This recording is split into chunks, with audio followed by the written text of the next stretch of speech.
30 years ago when I first came to Israel, there wasn't a bottle of Israeli wine that I would put in my cellar. Okay. I would taste them all because that's what I was getting paid for. Good. But they wouldn't go into my cellar. Today, 1/3 of my wines in my cellar are Israeli wines. Today, when I go to visit my colleagues, that is to say either wine writers or winemakers in Europe or North America, I bring Israeli wines, and I can be proud of it.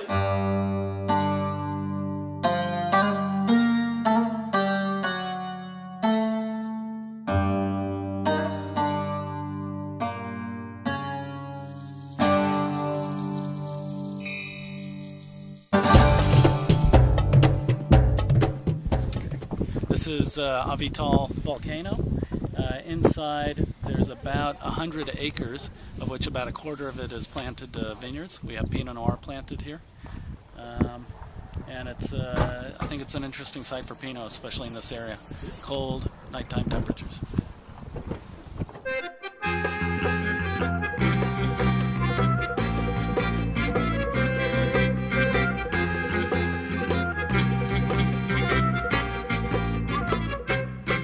I'm actually standing inside a bunker. You see there's sandbags behind me, and we are extremely close to the Syrian border in Israel in the Golan Heights.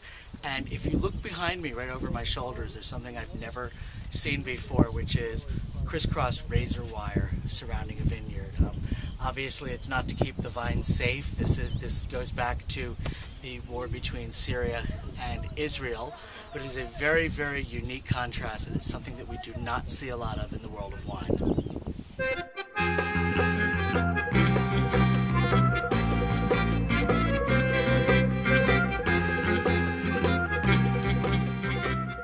Well, this is the vintage of 2006. I was working in the winery more or less 2 months, and the conflict between Israel and Lebanon has just erupted, and yep, there was rockets going back and forth.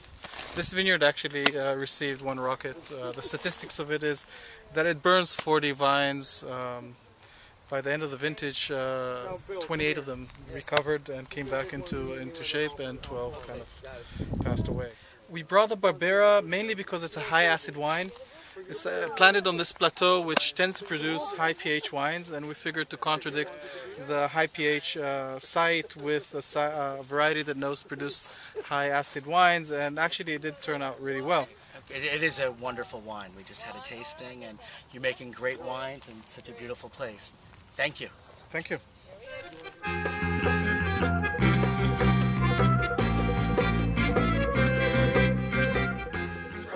We started in 2006, and it's selecting some of the best Cabernet and Merlot and Syrah from the Golan Heights, putting it together in a way that gives us a wine of concentration and complexity, and we just released it for the first time. It's been very exciting.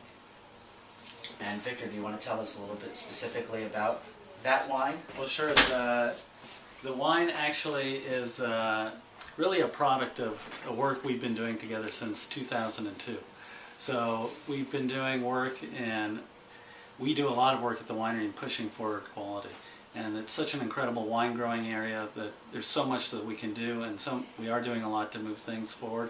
And Zelma's been really extremely central in some of the things we've been doing in the last years. And so we really thought it would be fun, Zelma and myself, to make a wine together. Kind of to take the great things we've been doing one step further.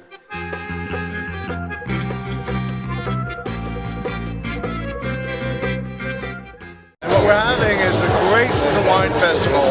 Behind me are all the Ardan wines from all the different vintages, and we have food demonstrations in all the corners of this room. It's a great event, it's a great space. We're having a great time here in the Golan Heights in Israel. The beautiful thing about the Israeli wine industry is still in progress, and it's moving in great ways. We make all the same mistakes that everybody else does, but the overall picture is a picture that's moving in quality. I won't talk about price, I won't talk about the junk wines. I agree with what Akamerel said one time, 85% of the wines made in the world are junk. Still true, but we're producing wines that will stand up comfortably to some of the best in the world.